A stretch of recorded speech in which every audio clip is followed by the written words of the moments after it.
আসসালামু আলাইকুম ভিউয়ার্স, চলে আসলাম ভিভোর নতুন একটি ব্র্যান্ড নিউ স্মার্টফোন নিয়ে। মডেল নাম্বার হচ্ছে ভিভো Y28। আমার হাতে দেখতে পাচ্ছেন একদম ব্র্যান্ড নিউ ডিভাইস। তিনটি ভেরিয়েন্টই ফোনটি লঞ্চ হয়েছে। একটি হচ্ছে 6128, 8128, 8256। তো 6128-এর প্রাইস হচ্ছে 20,999 টাকা, 8128-এর প্রাইস হচ্ছে 22,999 টাকা এবং 8256 প্রাইস হচ্ছে 25,999 টাকা। তো এই প্রাইজে ফোনটি কি স্পেক অফার করতেছে সেগুলো আজকে শেয়ার করব। তো সম্পূর্ণ ভিডিও জুড়ে থাকবো আমি হারুনুর রশিদ। এবং এই ধরনের নতুন নতুন ফোনের ভিডিও পেতে অবশ্যই কিন্তু আমাদের চ্যানেলটি সাবস্ক্রাইব করে দিয়ে রাখবেন। তো এই ফোনটি আমাদের কাছে পাঠিয়েছেন মিতালি টেলিকম। তাদের শপের সকল ডিটেলস কিন্তু আমাদের ভিডিও ডিসক্রিপশনে দেওয়া রয়েছে। সেখান থেকে আপনারা চাইলে অফলাইন প্লাস হচ্ছে আপনি কুরিয়ার করেও কিন্তু ফোন নিতে পারেন। তো প্রথমেই আমরা বক্সটি একটু আনবক্সিং করি, দেখি ভিতরে কি রয়েছে। তো বক্সটি আমি খুলতেছি, দেখতে পাচ্ছি আমরা স্মার্টফোনটি পেয়ে গেলাম এবং এটি আমরা একটু সাইডে রাখি। এখানে দেখতে পাচ্ছি আইবি নাম্বারে একটি ডকুমেন্টেশন রয়েছে, তার নিচেই প্লাস্টিক রয়েছে, সেটা আমরা একটু খুলি, দেখি এখানে কিছু ডকুমেন্টেশন রয়েছে, ওয়ারেন্টি কার্ড রয়েছে তাছাড়া, এবং একটি সিলিকনের কভার রয়েছে ফোনটিকে সুরক্ষিত রাখার জন্য। তো তার নিচেই দেখি কি রয়েছে, এখানে চমৎকার একটি 44 ওয়াটের ফাস্ট চার্জার রয়েছে এবং এখানে কিন্তু আমরা চার্জ করার জন্য কেবলটি পেয়ে যাচ্ছি। তো বক্সে আর কিছুই থাকছে না।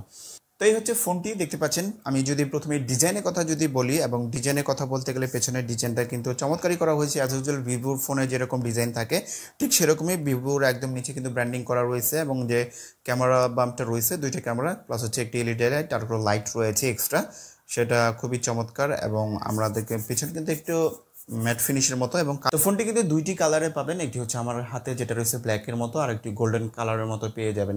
তো সাইড প্যানেলের কথা যদি বলি, সাইড প্যানেলে কিন্তু কিছুটা গ্লসি করা হয়েছে প্লাস্টিক, এবং এখানে কিন্তু দেখতে ভালোই লাগতেছে। এবং পোর্টস অ্যান্ড বাটনের কথা যদি বলি, একদম নিচের অংশে রয়েছে 3.5mm হেডফোন জ্যাক রয়েছে, primary microphone, type C port, bottom firing mono speaker রয়েছে। বাট এখানে কিন্তু এক্সপেক্ট করেছিলাম যদি এখানে সেকেন্ডারি একটা স্পিকার থাকতো বা ডুয়েল স্পিকার থাকলে চমৎকার হয়তো। একদম উপরে কিন্তু আমরা নয়েজ ক্যান্সেলিং মাইকও পাই নাই, যেটা কিছুটা হতাশাজনক। এবং একদম বাম পাশে রয়েছে সিম ট্রে, যেখানে দুটি সিম কার্ড প্লাস একটি মেমোরি কার্ড ইউজ করতে পারবেন। একদম ডান পাশে রয়েছে ভলিউম রাখার, তার নিচে রয়েছে পাওয়ার বাটন, এবং সেখানে কিন্তু ফিঙ্গারপ্রিন্ট সেন্সরটি ইমপ্লিমেন্ট করা রয়েছে। তো ফিঙ্গারপ্রিন্ট সেন্সরটা অ্যাকুরেটলি কাজ করতেছিল, বাট একটু প্রেসটা জোরে করতে হয়, তখন কিন্তু খুব ফাস্ট এখানে দেখতে পাচ্ছি আমরা এটা ওপেন হচ্ছিল। এদিক থেকে ঠিক আছে আমি বলবো। তো চলে আসি ফ্রন্ট সাইডে। ফ্রন্ট সাইডে কিন্তু 6.7 ইঞ্চের একটি এইচডি প্লাস ডিসপ্লে ব্যবহার করা হয়েছে, বাট এখানে ফুল এইচডি না এবং অ্যামোলেড না। বাট এখানে যদি ফুল এইচডি ডিসপ্লে দিত যে প্রাইস, এই প্রাইসে কিন্তু চমৎকার হইতো। বাট এখানে 90 হার্টজ রিফ্রেশ রেট রয়েছে, সেক্ষেত্রে কিন্তু ভালো টাচ রেসপন্স কাজ করতেছে। আমি যদি একটু স্ক্রল করে দেখাই, এখানে যে ব্রাইটনেসটা রয়েছে ডিসপ্লে চমৎকার এখানে কাজ করতেছে, যেহেতু একদম ফুল এইচডিও না, বাট এখানে কিন্তু এইচডি প্লাস ডিসপ্লেতেও কিন্তু চমৎকার ব্রাইট এখানে পাচ্ছি। ইনডোরে তো ভালোভাবেই ব্যবহার করেছে, আউটডোরে কিছুটা একদম ডিরেক্ট সানলাইটে কিন্তু সমস্যা হয়। এবং ডিসপ্লের মধ্যে কিন্তু আমরা একদম উপরে 5 হোল কাট আউটটা পাইছি, একটা একটু বড় সরাই মনে হচ্ছে। চিন বেজেল ঠিক আছে আমি বলবো, উপরে চিনটা এবং নিচে একটু বেশি মনে হচ্ছে, বাট সাইডে যে ভেজেলটা রয়েছে ঠিক আছে আমি বলবো। কথা বলছি ফোনটির পারফরমেন্স সেকশন নিয়ে। ফোনটি রান হচ্ছে অ্যান্ড্রয়েড 14, একদম latest operating system, fun touch operating system, ভিভোর নিজস্ব, এবং চিপসেট হিসেবে রয়েছে মিডিয়াটেক হেলিও G85।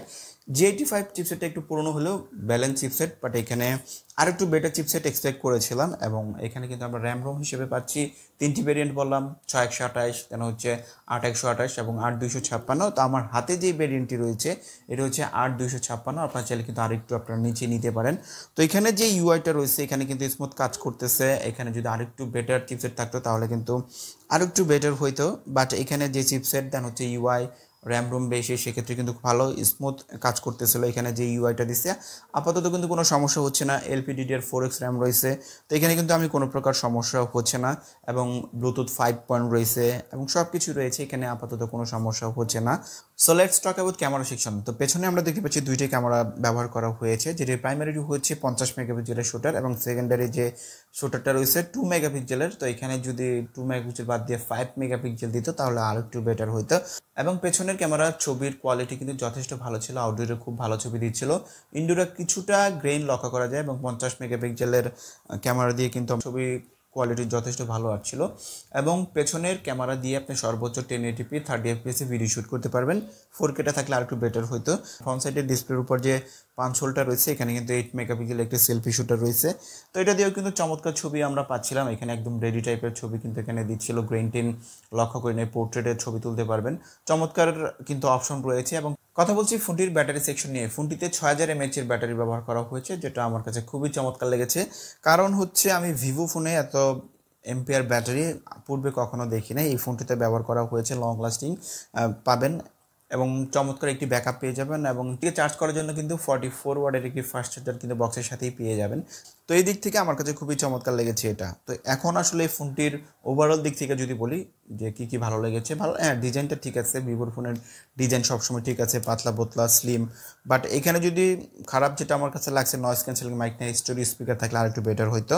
ডিসপ্লেটাও যদি এখানে আপনার ফুল এইচডি দিত, অ্যামোলেড না দিলেও ফুল এইচডি দিলেও কিন্তু আরেকটু চমৎকার হইতো। আর তাছাড়া ডিসপ্লেটা বড় এইচডি প্লাস 90 রিফ্রেশ রয়েছে এবং র্যাম রোম বেশি, সেক্ষেত্রে সব দিকে ঠিক আছে।